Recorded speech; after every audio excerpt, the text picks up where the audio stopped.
Well, thank you, Paige, and to our audience today. Thank you for inviting us into your home or office. And just like Paige said a moment ago, we read the comments you write in the end of session survey that we provide. And that's exactly why we're presenting this material today. We heard you say loud and clear that we do a lot of recommending of setting aside reserves and spending reserves, but we never tell you what the best practices are with respect to those reserve funds themselves. So I think you're in for a treat today as we share the expertise of Dave Lynn, who will draw on his years of experience in this industry. We want you to take good care of those precious reserve funds. And we feel like we need a session like this today to help you do a better job at your association.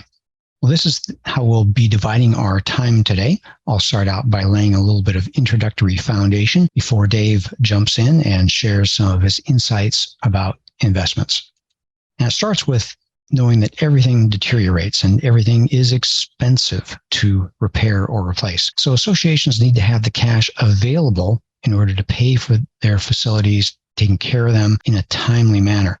Now, many associations set these funds aside gradually on an ongoing basis, and that's what we call reserve funding. And some associations wait until the last minute and don't hold much in their reserve fund on deposit at any particular time. No matter whatever your style or strategy is, you likely have one or more reserve accounts to hold those funds in, and that way they're ready and available when you need to draw funds from them to take care of the property. And in dealing with this challenge, there's three parties involved. The board and manager, who are responsible for the association finances, reserves a professional who identifies the upcoming needs of the property and recommends how much should be set aside to prepare for those projects, and the investment counselor, who serves like any other expert the association relies on to provide wise counsel and help the board navigate the way forward. And let's look at those roles a little closer. I want to make sure you see your place in this presentation today. The board is responsible for managing the needs of the association, collecting income and controlling expenses so the corporation is sustainable.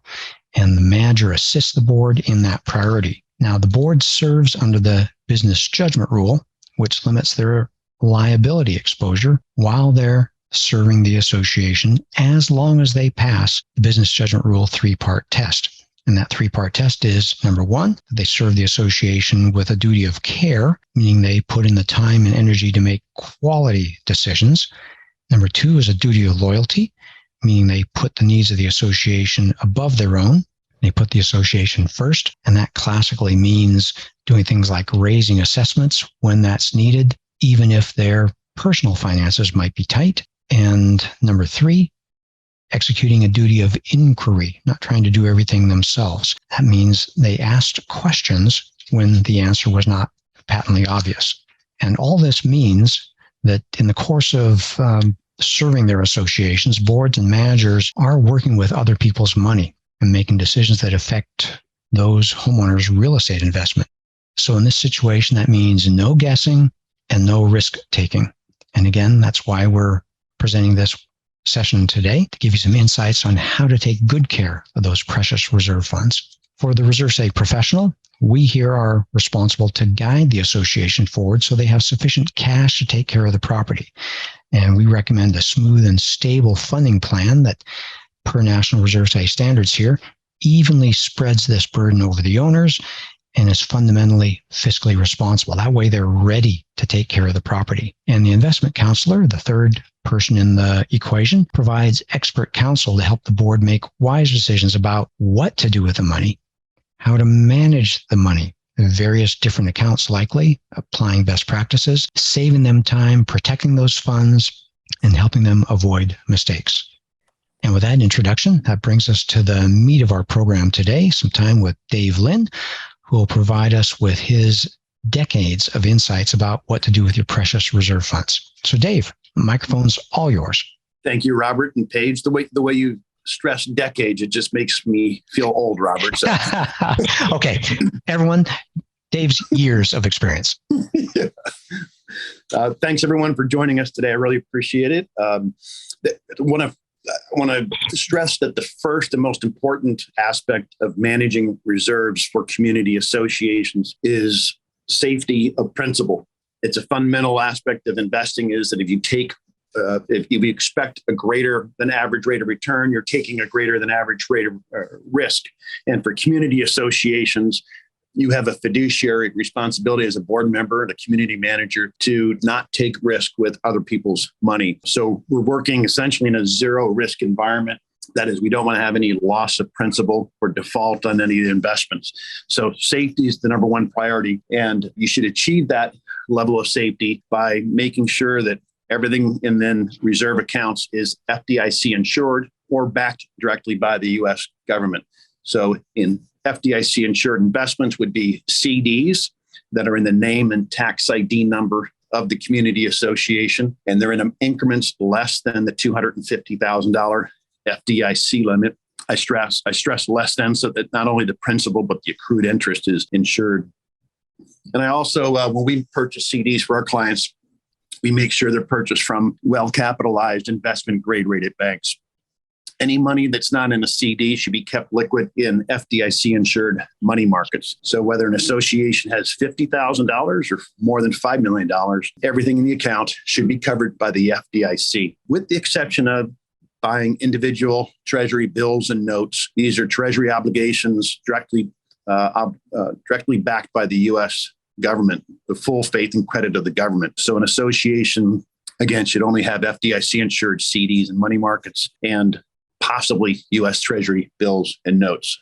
After safety, it's your job to make sure that you have money available when it's needed. So if I'm told by a client that they anticipate spending $50,000 between now and the end of the year, we're going to make sure that we have at least that much money liquid in the FDIC insured money markets to cover that capital expenditure. We use a conservative strategy called laddering, where we typically keep about 10% of an association's funds liquid in the FDIC insured money market.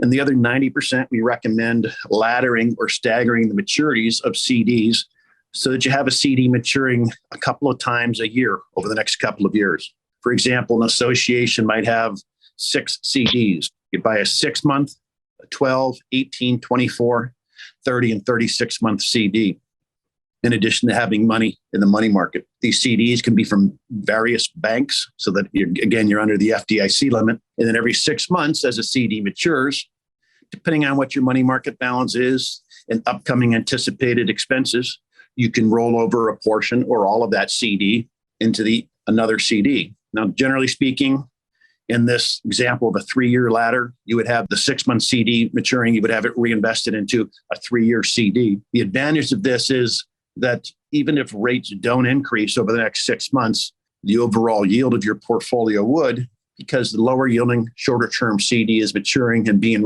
reinvested into the longer term, higher yielding CD.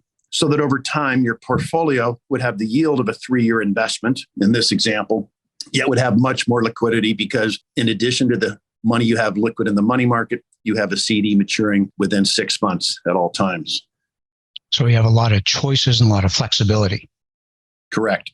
Got it. Dave, you talked about liquidity and having funds available, and maybe a general rule that you hold 10% in not quite cash, but liquid and readily available. But let's talk about what it looks like for different clients, because I imagine you're talking about custom situations, and the decisions you make for one client may be very different than the decisions you make for another client. So let me show you a few case examples here. What I'm going to show are what we call the expense scenario, the expense pattern for an association. So what do you start to think when you see this type of expenses, annual expenses at an association? Yeah, when we first start working with a client, Robert, and periodically, not only will we look at the reserve study, but we also speak to the board and the community manager to make sure that they're on track with that reserve study.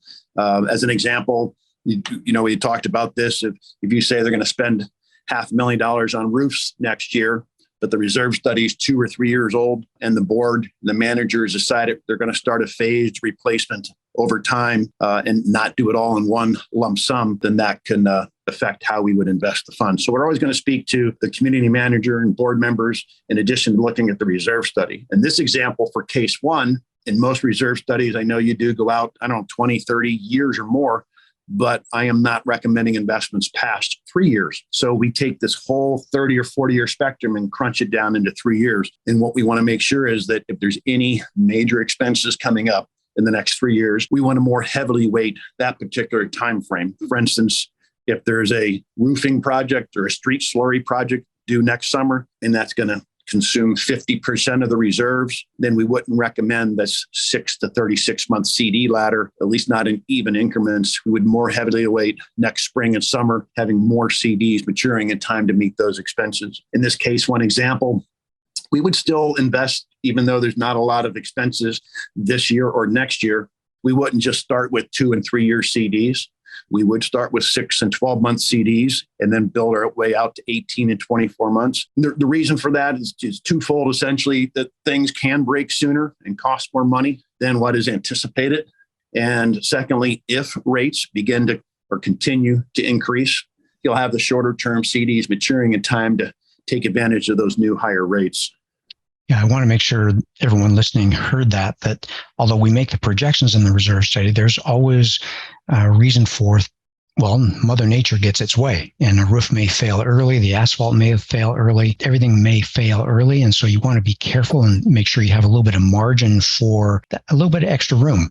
And then, like you say, we're only presenting one element of the picture here, and that's a planned expense scenario. As I hear you, it depends how much total cash they have available, and also depends what the board might be planning around the corner. They may have a landscaping improvement that they're going to try to do with this drought situation that we have, and so maybe they're going to push that up a couple of years. And so that interview, I think, shows that you're looking at multiple things when you're dealing with a client. Absolutely, yes. Okay, cool. Well, let's look to the next case. Let's look at case 2, and what kind of thoughts do you have when you look at this expense scenario?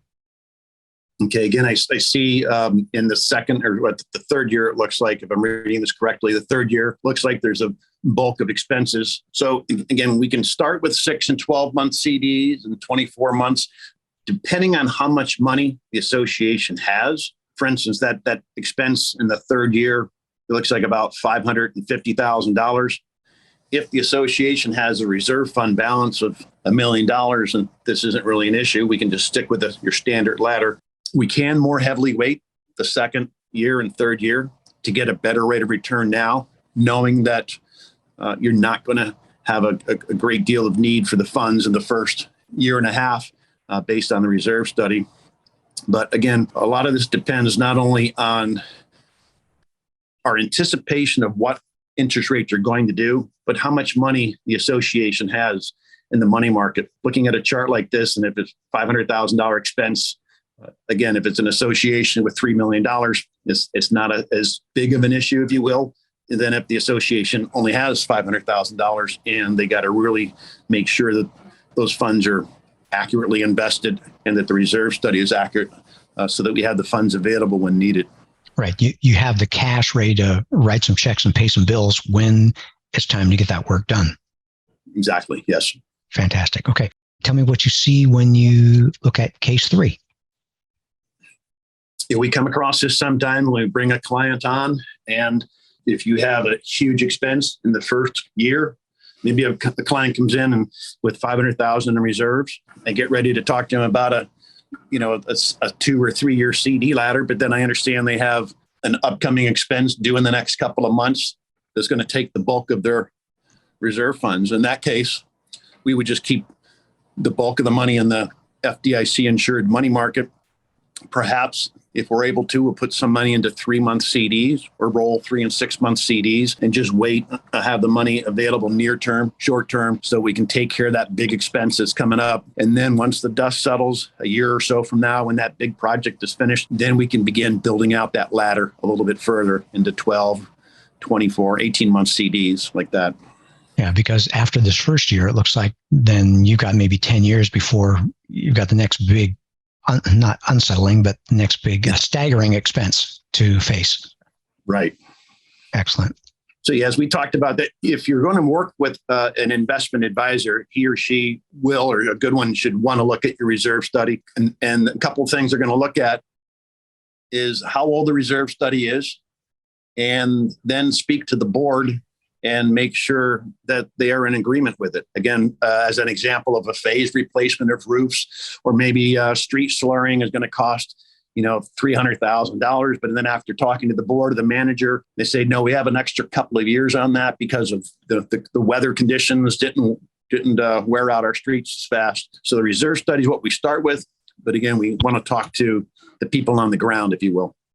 I get this, when is it time to enlist the help of an investment advisor? I have associations with $300,000 or $400,000 in reserve, and I have several with more than $10 million in reserves. Obviously, the more money you have, the more important it is to work with somebody. If an association has $50,000 in reserves, you can have all those funds in one bank. Perhaps at that bank, buy 4 different $10,000 CDs and just do your own ladder, 3, 6, 9, 12 months, or 6, 12, 18, 24. It can be all in one account. But because of the FDIC limit of $250,000, if an association has more than, say, $500,000, that's when you're looking at 3 different banks, and that's 3 different bank cards with your personal information on it as a board member. That's 3 different statements going to your managing agent.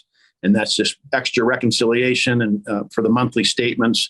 And then trying to coordinate what CD is maturing at what bank, who's going to roll over, who's on the signature card. So working with a professional, he or she can provide you in one insured account of all of the CDs from different financial institutions, and then a recommendation that shows you, when we send out recommendations the month prior to a CD maturing, and it tells the board how much money they have in the money market, and it shows them a little chart of when the CDs are maturing over the next couple of years, and then we address those CDs that are next to mature and what we recommend doing with them, and that gives the board in just a couple of minutes at their monthly board meeting an idea of how their money is spread out, what the recommendation is, and whether it makes sense or not. So, to answer that question, I'd say anything less than $250,000, you can do it on your own at one bank. Anything over that amount, especially the more you have, and the more important it is to work with a professional. And how does that person then get paid or compensated? There's 2 ways they can get paid. One is a no-no. If you talk to anyone and they want to charge an annual fee or commissions, there's not enough money out there being made. CDs are only 3% right now. It doesn't make sense to pay somebody 1% to manage your money and make you 3%. So the way we work it, and a lot of advisors, I have a custodial bank, Bank of New York Mellon. They're the largest custodial bank in the world, and they're the bank from which we receive the CDs. They have several hundred different banks that participate in that inventory. So when I look at a 12-month CD for a client, I might have 2 or 3 dozen CDs from which to choose for an association client. The banks that participate in that inventory pay Bank of New York Mellon an underwriting fee for the privilege of having their CDs made available on this national market. So then when I take a portion of the CD and the inventory and put it into the name and tax ID number of a client, I receive a portion of that underwriting fee. The clients shouldn't pay an annual account fee or any kind of commissions or any other fees like that. That's pretty attractive. The bank says, thank you, Dave, for using our services and moving our money around, and the association doesn't have to bear the burden of that. Correct, yeah. Very nice. So bottom line is, sounds like when the things get big and complicated, when you cross that $250,000 line, and that's combined operating and reserves. So if you have 50 grand in operating and 200,000 in reserves, you are right at that line. Then all of a sudden you need to start thinking of multiple bank accounts. And we're even talking different institutions. We're not just talking different branches, right? Exactly. If you have $200,000 at Goldman Sachs Bank, you don't want to put another $100,000 in a separate account at a separate bank branch of Goldman Sachs, because it goes by the FDIC certificate number of the financial institution and the association's tax ID number when it comes to the $250,000 FDIC limit. So for us, we'd have a client that might have 22 different CDs all from different institutions, all less than the $250,000 limit. If you have money in your bank operating account, then you have to consider that towards the $250,000 FDIC limit if you also have reserves in that same bank. So fortunately, the more complicated it gets, the better reason it is to enlist the help of an expert. And it sounds like you just plain have a different gear than the average board treasurer, or would I say the accountant at a management company. You have an entirely different gear than they have. Yeah, I mean, it's what we do, for 32 years with hundreds of different associations. So this is, we're the expert in this. Just as when it's time to go out and get your fence painted, sure, the treasurer and the secretary can go buy the paint and the brushes and go out and do it themselves, but you're probably far better off and have better results by hiring somebody that does nothing other than painting fences. They have the equipment, the expertise, the time. This isn't really something that I think you should go, the do-it-yourself route when you're talking with other people's money.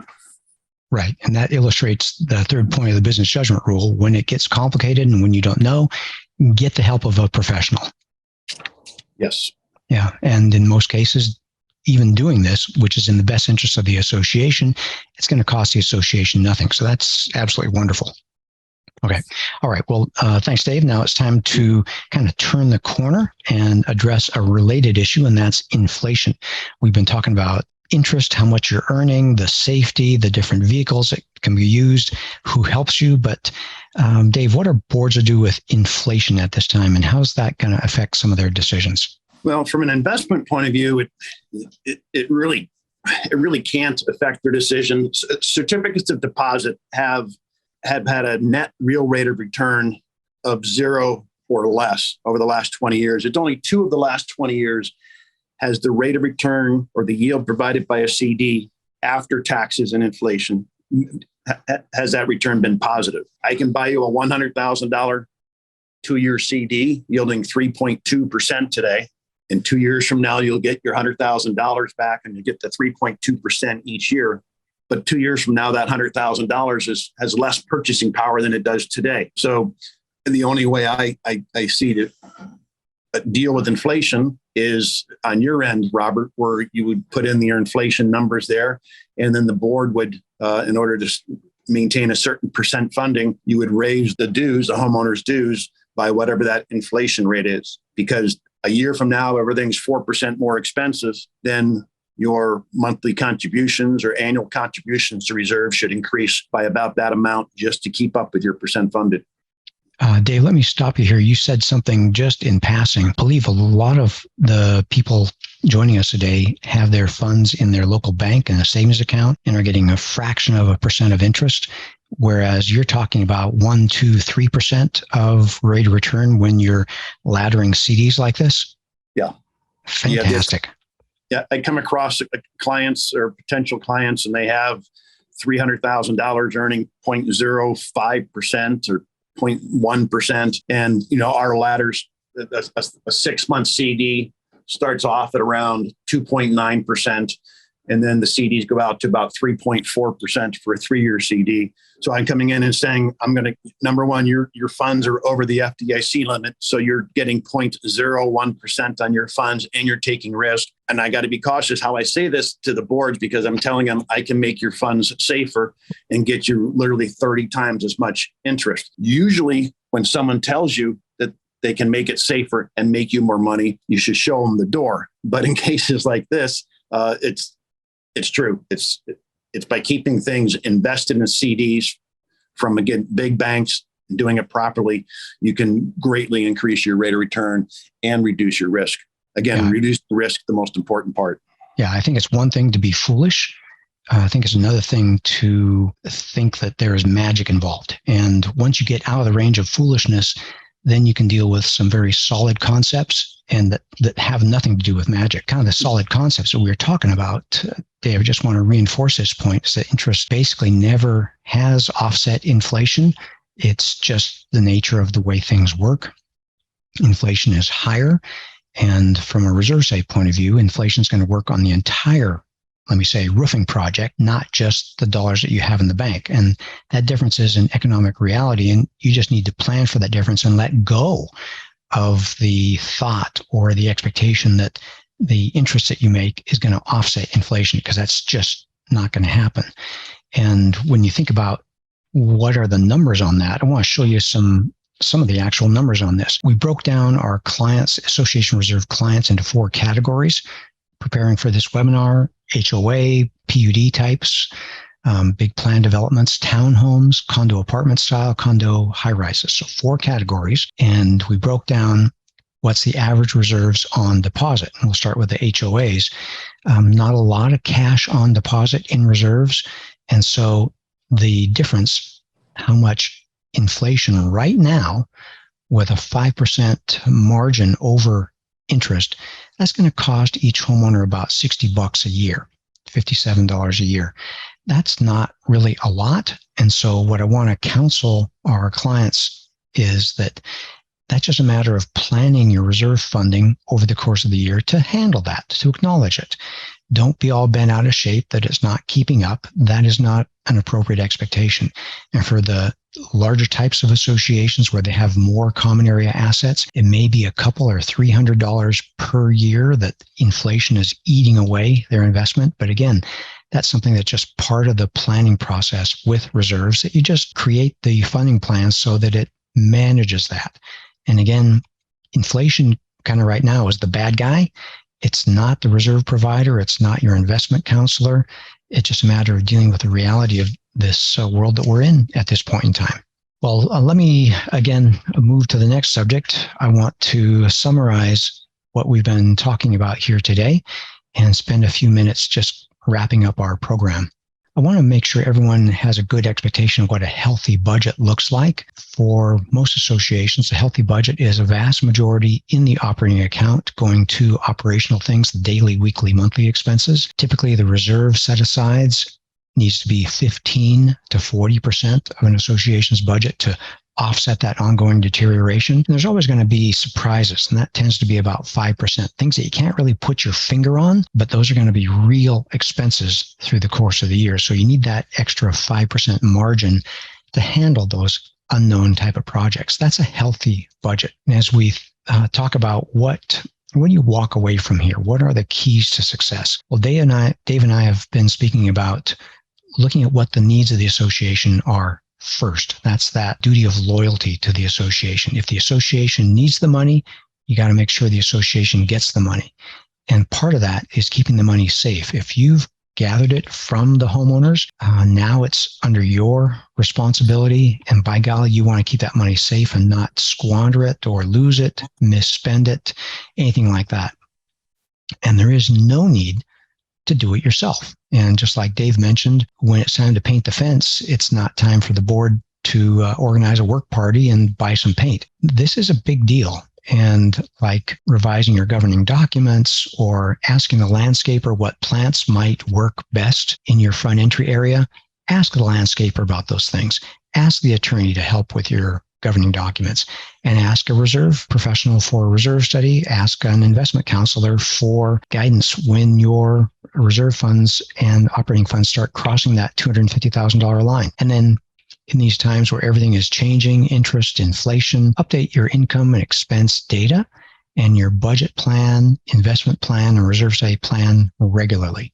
And if you want to see how these different things are going to change, in my world, the world of reserve studies, you can see it free and easily. The Association Reserves clients get access to UPlanIt. It's our online reserve calculator. They get a budget season worth of free access to that.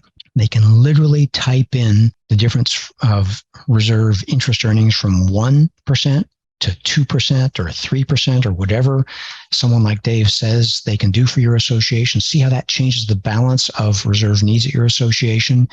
And it's a great little online tool. And I just want to leave you with the peace of mind that people like Dave and myself are here to help you have success at your association. We're here to be your trusted guide with our years of experience through all the reserve study and investment decisions that come along your way on the path to the future.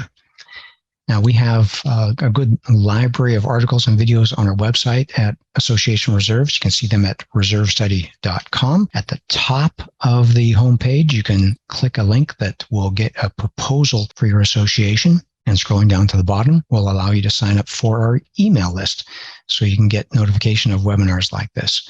And similarly, Dave has a robust website. It's Lynn Wealth Management.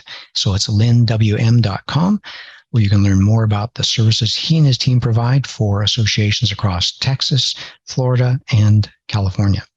And that brings me to the end of today's prepared content. So I'll turn the microphone over to Paige for our Q&A time.